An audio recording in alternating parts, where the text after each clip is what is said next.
It's exactly what I was promising to my father as he was dying, as I was 16 and his deathbed. He said to me, boy, oh boy, the saddest thing is I'm going to die now. He lost the fight against cancer. He said that I'm not going to uh, get to know or see ever my grandchildren. And my son, you should promise me, he said, that my grandchildren never gonna read censored pages. And I said, Daddy, but he was very weak. I mean, it was his last day, and he said, but boy, no way out. You're gonna promise me this. And I said, but Dad, there is the Iron Curtain. And he said, no, no, no, no. This is not for you. This is for the others. You're gonna go and live your dreams and don't dream your lives. That was the pretty much the last thing he said to me. Oh, wow. And that's actually, as I was touching down in a refugee camp after countless problems, but I had with the Russians, occupations and the communists, and I never had a Hungarian passport due to this.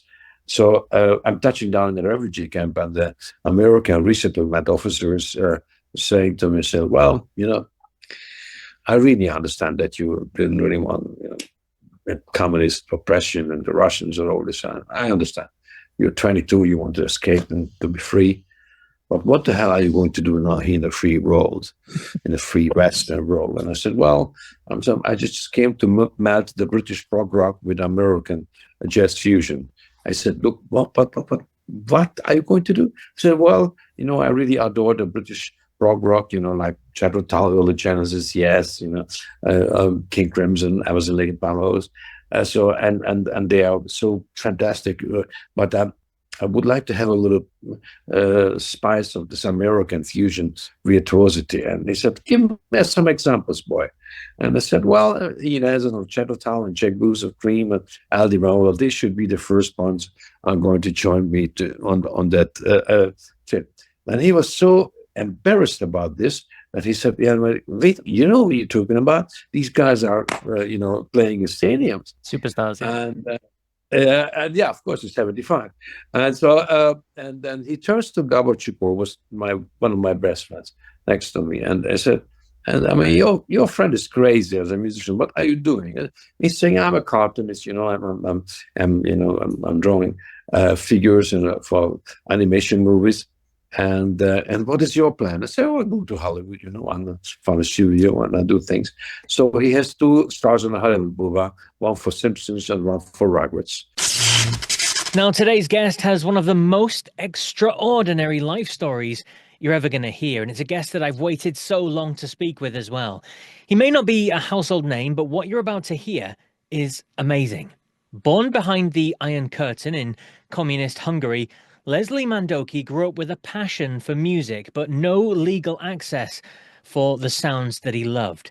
With nothing more than bootlegged, copied, crackling tapes of Western bands and an unrelenting dream, Leslie risked everything, literally his life, to escape his oppressive reality.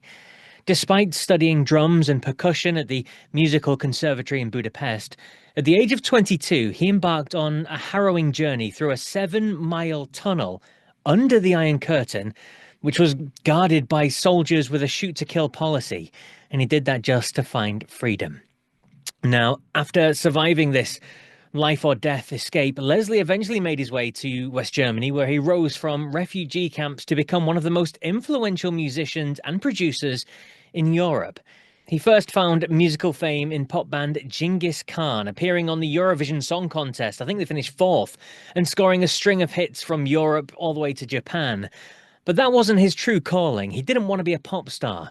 His heart belonged to rock and prog and freedom of expression. Now, fast forwarding to 1992, Leslie founded the Mandoki Soulmates, a progressive rock supergroup.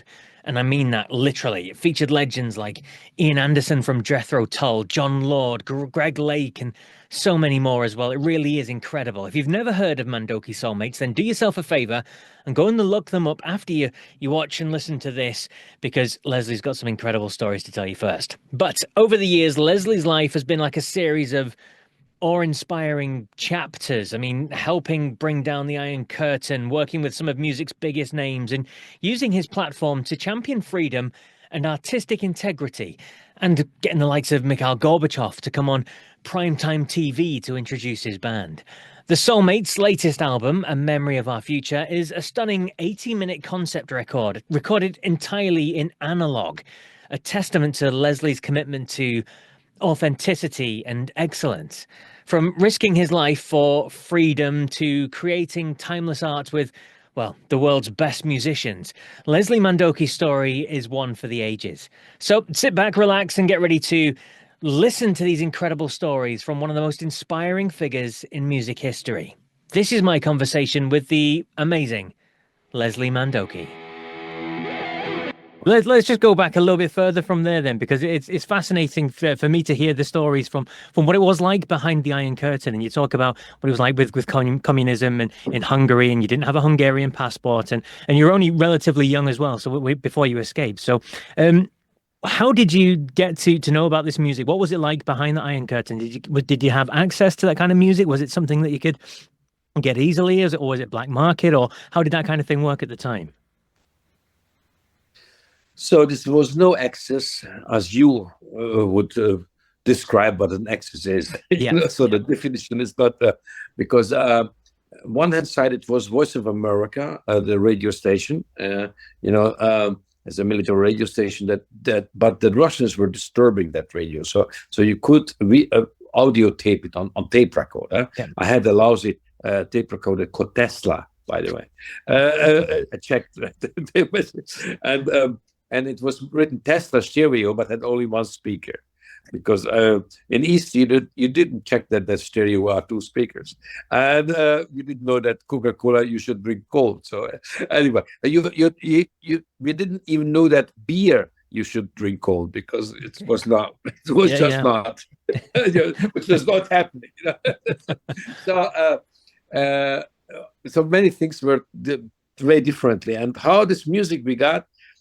In a 2.5 million city like Budapest, the capital of Hungary, if one Jethro album arrived somewhere, illegally, then when I had a 7th generation mono tape copy, I was the king, So and back then, we had large and long attention spans, So yes. It's not like it was way before the smartphone times that everybody's. I have a 3 seconds of attention span. I know it was, we were, took the time to listen to an album, and only to listen to the album, so nothing else.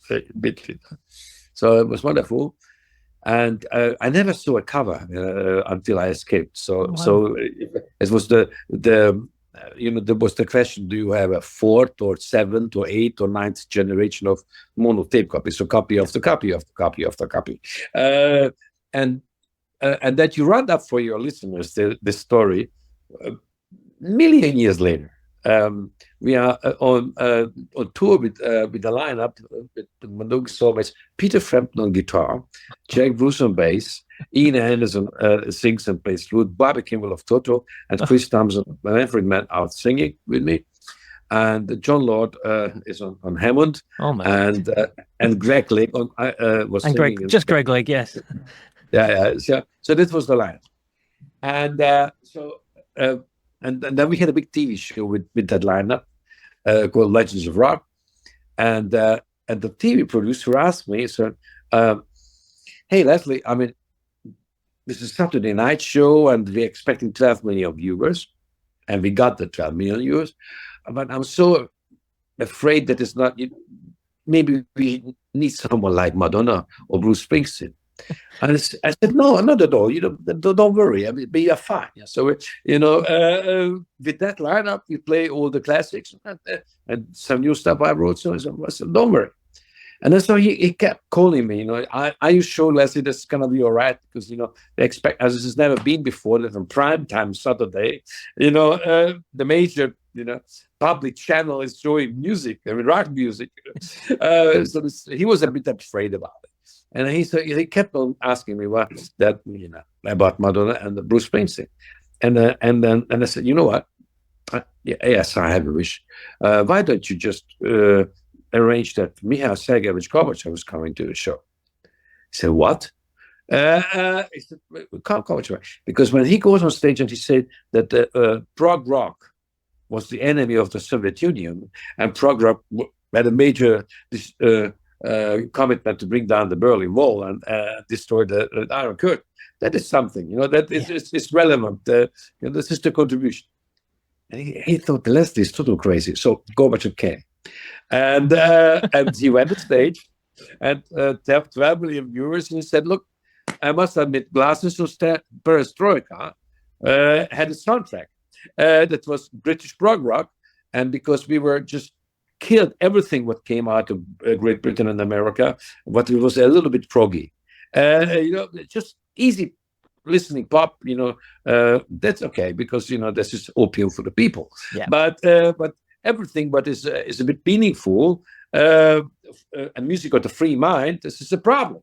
So as I wanted to prove, and he's telling on the show live, that as I wanted to prove to the students in Russia that glasnost and perestroika meant, seriously, and we really want to change, then I asked the state-owned record company, the Soviet record company, Melodia was the name, that they should buy the license for 1 million Chekhov album, and that they were they printed a 1 million Chekhov album to prove that the glasnost and perestroika is seriously meant like as the truthful next step of the Soviet Union, and because Ian Anderson, my dearest friend, was such an intellectual hero for that music for free minds, and that's how this is the background of that. So it was very political in this yes way. Of course, yeah, absolutely. And then just before we get to the music again, you mentioned that you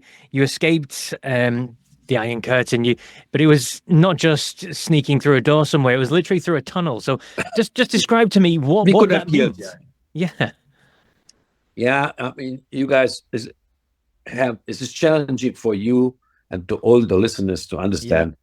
Number one, that you don't have a passport, and you are not just because you lost it, just because you're not allowed to have it. Yes, by law. So you're not entitled to it because you are living in a closed down country, and if you're trying to cross the border, you just get killed for. So very simple. And this is very complex how to get to Yugoslavia with a passport which was red, so only for the communist countries, and you had to have something what you don't even have an English word for, that a permit that you can leave the country to another communist country.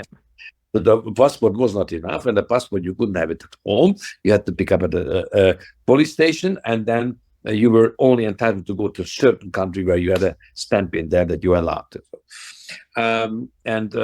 Yugoslavia was a bit easier communist country, so you were not allowed to go there for touristic reasons, but because we were playing the whole Eastern Europe. Yeah. So we managed to get a permit to go there, and then we knew that there was a tunnel, that a train tunnel, but we watched out by they kill the people, so they're shooting that if you're trying to escape that. But we were there for 3 nights, and we were drawing down everything, when the dogs are coming out, when they're changing the guards, and when the trains are coming, and how to get into the tunnel. And this is about a 7-mile tunnel, so it's heavy. I mean, this was really dangerous, but we got through, and here I am, and we enjoyed freedom. It's all, I mean, as you said, to someone who's not experienced anything like that, it's absolutely mind-blowing. It's baffling. I mean, getting through the tunnel itself, I mean, 7 miles, that must have taken a little bit of time. And how were you feeling when you were going through it, knowing what could happen to you if you were caught? So number one is the tunnel was extremely tight. Okay. Because it was built as the trains were smaller. So therefore, when the train was rolling by, this is sucking actually. It's so close that actually you feel it about maybe 3 inches away from you. So this is incredible, that feeling, and you don't hear it really because funny wise, when you're in the tunnel, this is incredibly loud when it's there, but you don't hear them coming.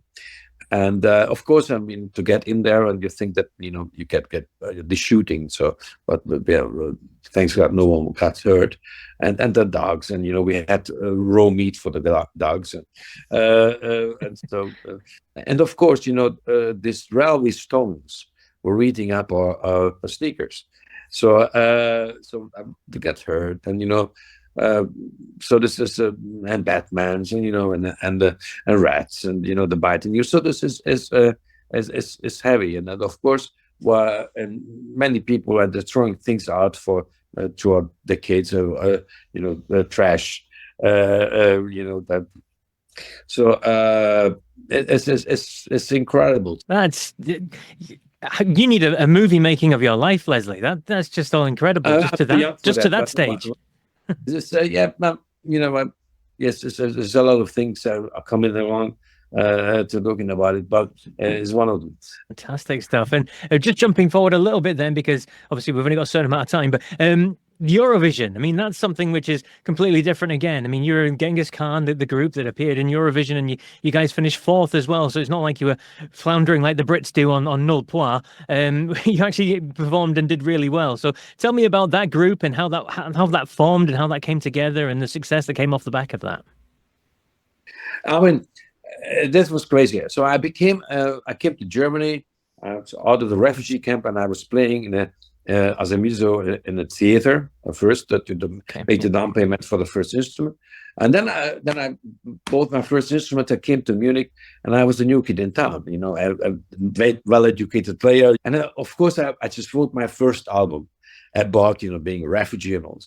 But back then it was to play a studio was an incredible amount of money, and the producer came up to me, so I should sing that song, Dschinghis Khan.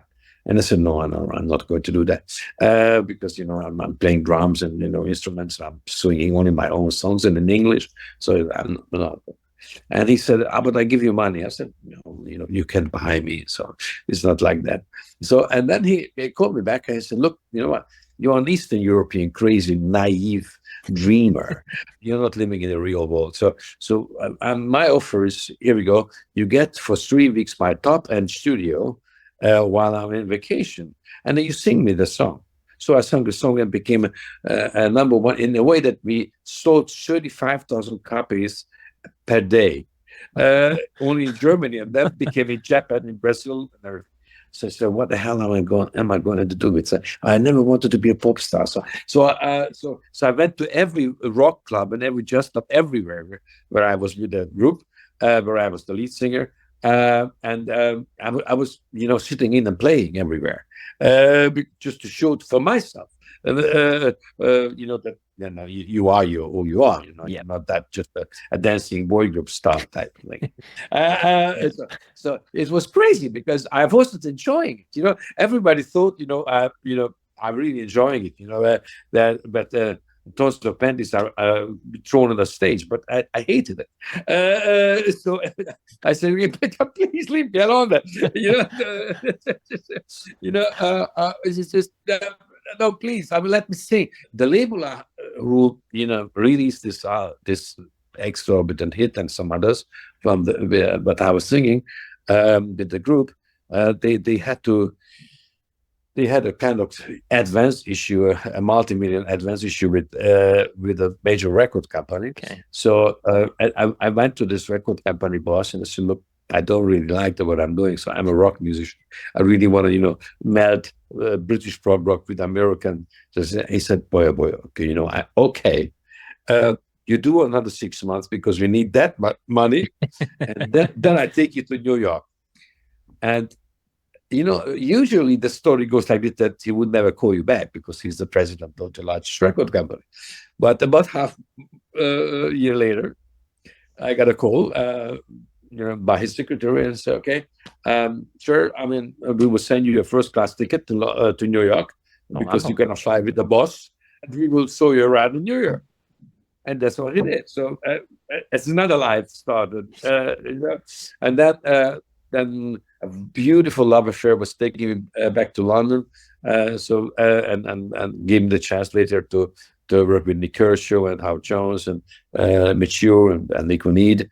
And back in New York and then LA. So life was going on, and then I came back to Germany also again because I fell in love with a young lady just was about to plan to start studying here medicine, and she became my wife, and we found a family. So that was taking me back to Germany actually.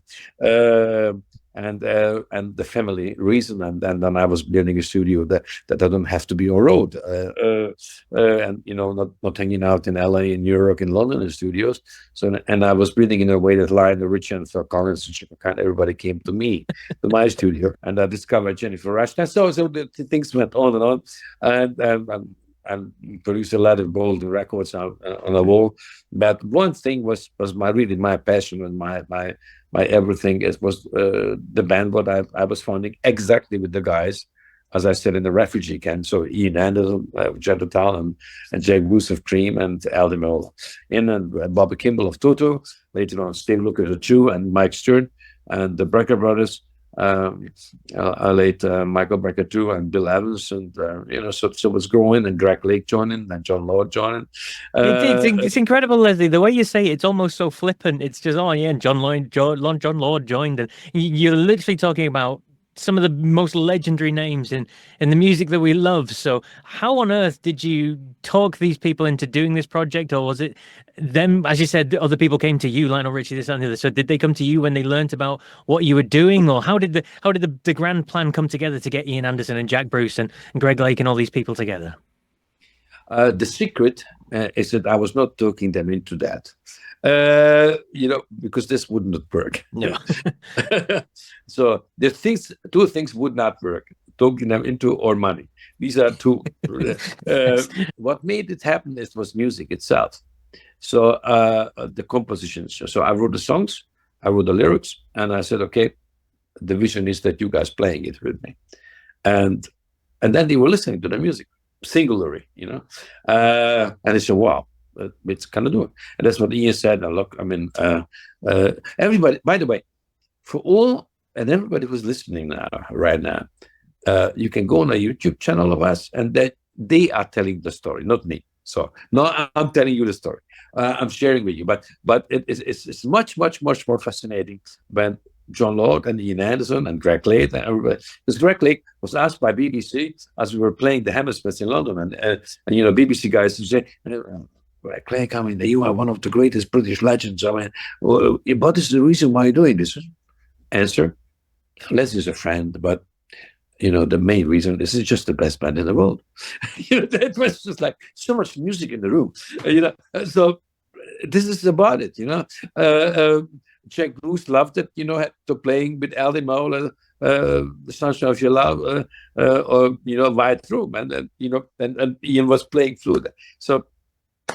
And of course, but it was about it that we never really were a kind of retro group, So we were not even playing our classics or their classics. So we played always fresh new music, and that was triggering a lot, and we do something new. So it's not like a night of the proms that we are, So it's just something fresh. And there you go. That wraps up my conversation with the amazing Leslie Mandoki. What a journey from escaping communism to forming the incredible Mandoki Soulmates. If you haven't already, I highly recommend you go and check out the band, and especially their latest album, A Memory of Our Future. It's a masterclass in musical artistry with contributions from some of the best in the business. It absolutely is a record that is worth checking out right now.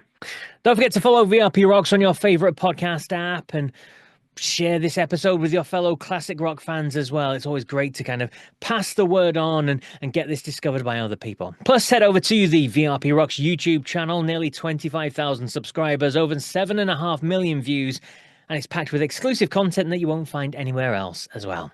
So thanks for tuning in. I'll see you next week for another great episode. So until then, take care.